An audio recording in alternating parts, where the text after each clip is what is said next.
நாளைக்கு Vijay சங்கீதாவோட divorce case விசாரணைக்கு வரும் இந்த நிலையில செட்டில்மெண்ட் தொடர்பான சில முக்கியமான விஷயங்கள் இன்னைக்கு அப்டேட்டா கிடைச்சிருக்கு. அடுத்ததா பிரச்சாரத்துக்கு வர்றது விஜயே கிடையாதா, விஜயோட டூப்பா? சினிமா பட காட்சிகள்ல டூப் போடுறது போயிட்டு இப்ப பிரச்சாரத்துக்கும் டூப் போடுகிறாரா விஜய்? இன்னொரு விஷயம் பார்த்தோம்னா டிவிக்கோட வேட்பாளர் ஒருவர் பொது மேடையில ஒரு பெண்கிட்ட தவறா நடந்துக்கிறாரு. யார் அந்த வேட்பாளர் சொல்லி பல்வேறு தகவல்களை இந்த பதிவுல விரிவா பார்க்கலாம் வாங்க. தமிழ் குரல் நேயர்களுக்கு வணக்கம். விஜய் சங்கீதா டிவோர்ஸ் கேஸ்ல செட்டில்மெண்ட் பத்தின விஷயத்த முதல்ல பாத்துடலாம். என்னன்னு பார்த்தோம்னா நாளைக்கு விசாரணை தொடங்க இருக்கு. இதுக்கு முன்னாடி என்ன பண்ணிருக்காங்கன்னா சங்கீதா விஜய் இவங்க 2 பேரோட வழக்கறிஞர்கள் முன்னாடி நாளே ஒரு அமைதியான பேச்சுவார்த்தை நடத்திடுவோம்னு சொல்லி அவங்களுக்குள்ள ஒரு பேச்சுவார்த்தை போட்டிருக்காங்க. அப்ப என்ன இருக்குன்னா சங்கீதா தரப்பிலான வழக்கறிஞர்கள் என்ன சொல்லியிருக்காங்கன்னா, இப்ப கொஞ்ச நாள் முன்னாடி விஜய் வேட்புமனு தாக்கல் செஞ்சார்ல, அதுல என்கிட்ட இவ்வளவு சொத்துலாம் இருக்குன்னு சொல்லி ஒரு கணக்கு கொடுத்தாரு. சோ அந்த கணக்கீட்டின் அடிப்படையில் சங்கீதாக்கு மட்டும் 250 கோடி அவர் ஜீவனாம்சம் கொடுக்கணும் அப்படின்னு சொல்லி இவங்க தரப்புலன்னு கேட்டிருக்காங்க. அதுக்கு விஜய் தரப்பு என்ன சொல்லியிருக்காருன்னு பார்த்தோம்னா, 250 கோடிலாம் நான் சங்கீதாக்கு தர முடியாது, நான் வேணா சங்கீதாக்கு ஒரு 35 கோடி தரேன், அது பையனையும் பொண்ணையும் இதுக்கப்புறம் நான் பாத்துக்கிறேன் அப்படின்னு சொல்லி இவர் தெரிவிச்சிருக்காரு. இதுல பார்க்க வேண்டிய விஷயம் என்னன்னா, பணம்னாங்க பணம், எனக்கு நான் பார்க்காத பணமா? பணம்னா எனக்கு முக்கியமே கிடையாது, மக்களுக்காக நான் சேவை செய்ய வந்திருக்கேன், அது மட்டும் தான் எனக்கு முக்கியம், என்னோட வசதி வாழ்க்கையை நான் விட்டுட்டு வந்திருக்கேன் அப்படின்னு பேசுறாருல.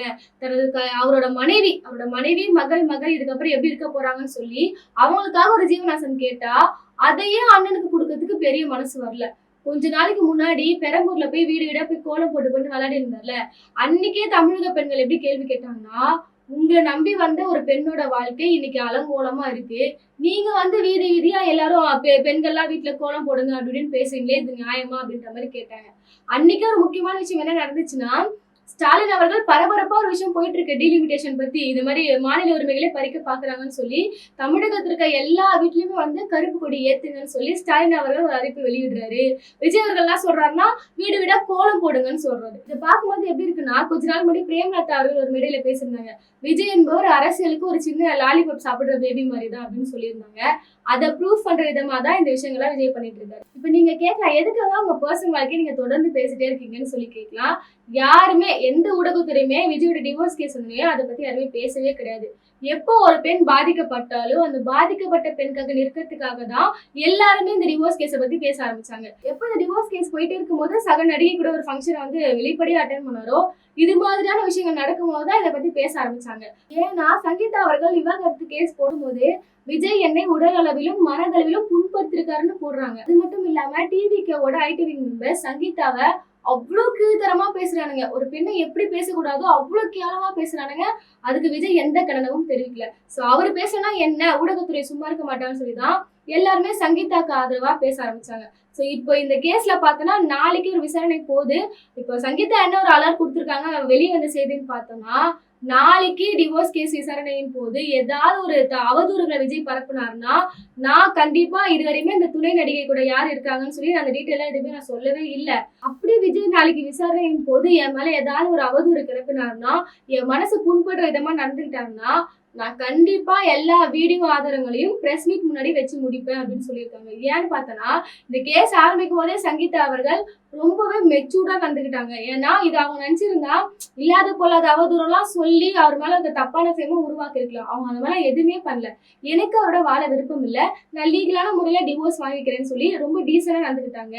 ஆனா டிவிக்கோட ஐடி மெம்பர்ஸ், டிவிக்கு விஜய் உட்பட எல்லாருமே இந்த கட்சியில ரொம்பவே கீழ்த்தரமா நடந்துக்கிட்டாங்க. சோ நாளைக்கு தொடர்ந்து பார்ப்போம். நாளைக்கு அவரோட கேஸ் போது அடுத்த நாள்ல சங்கீதா அதுக்கு என்ன மாதிரி ரியாக்ஷன் கொடுக்க போறாங்கன்னு பார்க்கலாம்.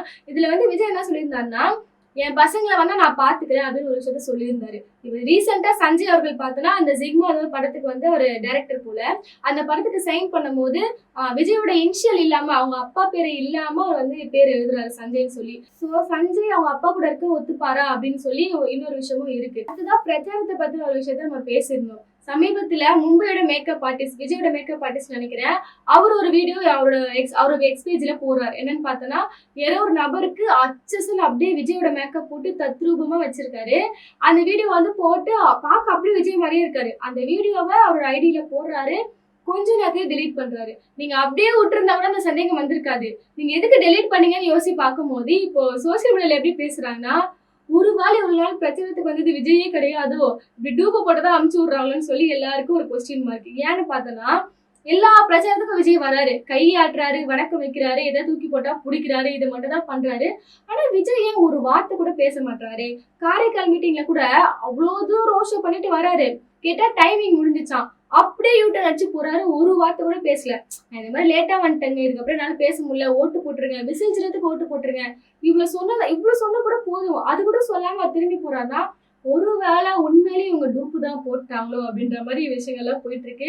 அது மட்டும் இல்லாம இன்னைக்கு மீட்டிங்ல இல்ல நாளைக்கு மீட்டிங்லயே தெரியல, ஏதோ ஒரு மீட்டிங்ல விஜய் வந்து மயக்க அடிச்சு விழுற மாதிரி அவரை கஷ்டப்பட்டு மருத்துவமனைக்கு கூட்டிட்டு போயிட்டு சிகிச்சை பாக்குற மாதிரி ஒரு ஒத்திகை டிராமாவா பாத்துருக்காங்க. எதுக்குன்னு பார்த்தா ஒரு சிம்பத்தி கிரியேட் பண்றது. இந்த வீடியோ மட்டும் இதை அப்படியே இவங்க இம்ப்ளிமெண்ட் பண்ணாங்கன்னு வச்சுக்கோங்களேன், இந்த டிராமாவை அப்படியே அணில்கள் என்ன பண்ணுவாங்கன்னா, பாருங்க எங்க அண்ணனை எவ்வளவு கஷ்டப்பட்டு வெயில்ல அவரை ஸ்கின் பட்டு இப்படி வந்ததால அவருக்கு மயக்கமே வந்துருச்சு, இவ்வளவு கஷ்டப்படுறாரு, அவர் எப்படின்னாவது சிஎம் ஆக்குங்க, எப்படின்னாவது பாஜக உள்ள வரட்டும் அப்படின்னு சொல்லி அணில்கள்லாம் ஒரு சைடு அழுக ஆரம்பிச்சிருவாங்க. இது மாதிரி விஷயங்கள் நடக்கிறதா சோசியல் மீடியால இன்னொரு சைடு போயிட்டு இருக்கு.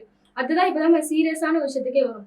சங்கீதா விஜய் கேஸ்லயே பெண்கள் பாதுகாப்பு எந்த நிலைமையில இருக்குன்னு சொல்லி நம்மளால தெரிஞ்சுக்க முடியுது. அதாவது சென்னை ஹார்பரோட டிவிகே வேட்பாளர் PS அசோக், அவர் ஒரு பெண் கிட்ட எவ்வளவு கேவலமா நடந்துக்கிறாரு, அதுவும் ஒரு பொது மேடையிலன்னு சொல்லி நம்ம இந்த வீடியோல பார்க்க முடியும். என்னன்னு பார்த்தோம்னா, அந்த பெண் ஏதோ ஒரு விஷயத்த பேசிட்டு இருக்காங்க, அதுவும் அந்த ஸ்கிரிப்ட் தான் போல. சேகர் பாபு வந்து தப்பா நடந்துக்கிறாரு, எங்க மாதிரி வந்து அத்துமீறல ஈடுபடுறாரு அப்படின்ற மாதிரி சில விஷயங்களை வந்து மேடையில பேசிட்டே இருக்காங்க. அப்ப PS அசோக் என்ன பண்றாருன்னா, போதும் செல்லும் நீ வாயை முடி நான் பாத்துக்கிறேன்னு சொல்லி அவனோட வாயை அப்படியே பொத்தி கூட்டி அப்படியே அமுச்சு விடுறாரு. பாக்குறதுக்கு நம்ம வந்து அத்துமீறல்னு சொல்லல, அந்த பொண்ணோட ரியாக்ஷன் பார்த்தாலே உங்களுக்கு தெரிஞ்சிடும் அவ்வளோ அன்கம்ஃபர்டபுளா ஃபீல் பண்றாங்க அந்த பெண். அதாவது இந்த குட் டச் பேட் டச் எல்லாம் சொல்லுவாங்களா, நீங்க எவ்வளவு முட்டு கொடுத்தாலும் அந்த வீடியோ எடுத்து பார்த்தாலே உங்களுக்கு தெரியும் அது ஒரு குட் டச் மாதிரியே இருக்காது. ஸோ இவங்க தான் தொடர்ந்து பெண்கள் பாதுகாப்பை பத்தி பேசுறாங்க. இதுல இன்னொரு வீடியோ அவர் பேசுறாரு, என்னன்னு பார்த்தோன்னா, நான் பார்க்க ஆள் கொஞ்சம் சொட்டையா இருக்கேன், இந்த மாதிரி குட்டையா இருக்கெல்லாம் சொல்லி நீங்க கணக்கு போட்டுறாதீங்க, நான் வந்து ரொம்ப ஒரு அயோக்கியவனுக்கு நான் அயோக்கியவன், நான் கேடு கட்டுவேன் அப்படின்ற மாதிரி பேசுறாரு. நீங்க சொல்லணும்லாம் தேவையில்ல, உங்க கட்சி எல்லாரும் எப்படி இருக்காங்கன்னு சொல்லி எங்களுக்கு ஆல்ரெடியே தெரியும். ரீசெண்டா கூட இன்டர்நெட்ல மரிய வில்சன் வந்து எக்ஸ்போஸ் பண்ணியிருந்தாங்க. சொத்துக்காக தனது சொந்த அண்ணன் குடும்பத்திலே போய் புகுந்து சர மாதிரியே அடிக்கிறாங்க. இது மட்டும் இல்ல, நிறைய விஷயங்கள் நாங்க பாத்துட்டோம். நீங்க எவ்வளவு அயோக்கியன்னு சொல்லி நீங்க மேடையா அதை சொல்ல வேணாம். இதனாலதான் விஜய் வந்து பிரச்சாரம் பண்ணாம ரோட் ஷோ போறாரோ எனக்கு தோணுது. ஏன்னா மத்த கட்சியில பார்த்தோம்னா ஏதோ ஒரு வேட்பாளர் ஆதரிச்சு ஓட்டு கேட்கிறாங்கன்னா வேட்பாளரை பக்கத்துல நிறுத்தி வச்சுப்பாங்க, சரி இவருக்கு ஓட்டு போடுங்க அப்படின்ற மாதிரி பிரச்சாரம் பண்ணிட்டு தான் கேட்பாங்க. நான் விஜய் என்ன பண்றாருன்னா, அவரு மட்டும் வாகனத்து மேல ஏறி நின்று கை கட்டிட்டே போறாரு. எனக்கு தெரிஞ்சு என்னன்னா, ஒருவேளை வண்டி மேல ஏத்துனா மக்களுக்கு தெரிஞ்சிடும் இவரையா நீங்க ஓட்டு கேட்கறீங்கன்னு சொல்லி, அதனால விஜய் வேட்பாளரே காட்ட மாட்டாரோ அப்படின்னு ஒரு விஷயமும் இருக்கு. தொடர்ந்து பிரச்சார ரத்து, எப்போ பார்த்தாலும் பிரச்சார ரத்து. இப்ப எலெக்ஷனே வந்து முடிய போகுது, அது வரைக்கும் ஒரு பிரச்சார ரத்து ரத்து ரத்து டிஎம்கேன்னு கத்தினிப்பார் போல. ரீசெண்டா கடலூர்ல எங்களுக்கு பர்மிஷனே கொடுக்க மாட்டாங்கன்ற மாதிரி பேசியிருந்தாரு.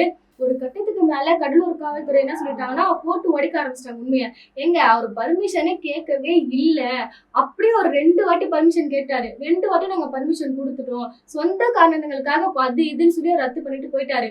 3வது முறையாக அவருக்கு நாங்க பர்மிஷன் கொடுத்தோம், அதையும் ரத்து பண்ணிட்டாருன்னு சொல்லி ஆதாரத்தோட விளக்குறாங்க. சோ என்னதான் பர்மிஷன் கொடுத்தாலும் இவரே ரத்து பண்ணிட்டு ஏதோ ஒரு காரணங்களுக்காக எங்களுக்கு காவல்துறை அனுமதி கொடுக்கலன்ற மாதிரி பேசுறாரு. தொடர்ந்து ஒரு கட்டத்துக்கு மேலே இவங்க என்ன பண்ண ஆரம்பிச்சிட்டாங்கன்னா, பிரச்சாரத்துக்கு டூப் போட ஆரம்பிச்சிட்டாங்க. இன்னைக்கு வந்து திருச்சியில ஏதோ ஒரு ரோஷம் மாதிரி பண்ணிட்டு இருக்காரு போல. நம்ம எதிர்பார்க்குற மாதிரி அவர் ஒண்ணுமே பேச மாட்டாரு, லாஸ்ட் வரையும் கையை அசைச்சிட்டு போயிடுவாரு. யாராவது அவர் லைவ் எல்லாம் பார்த்துட்டு வேஸ்டா உட்காந்துக்காதீங்க. மக்களுக்காக எந்த ஒரு விஷயமும் அவர் பேச போறதே இல்லை. மிஞ்சி போனா நானே சொல்றேன், டிவிக்கே டிஎம்கே இதை தவிர எதுவுமே பேச மாட்டாரு. நாளைக்கு வந்து டிவோர்ஸ் கேஸ் வெளியே வருது, என்ன நடக்குதுன்னு பொறுத்து இருந்து பார்க்கலாம்.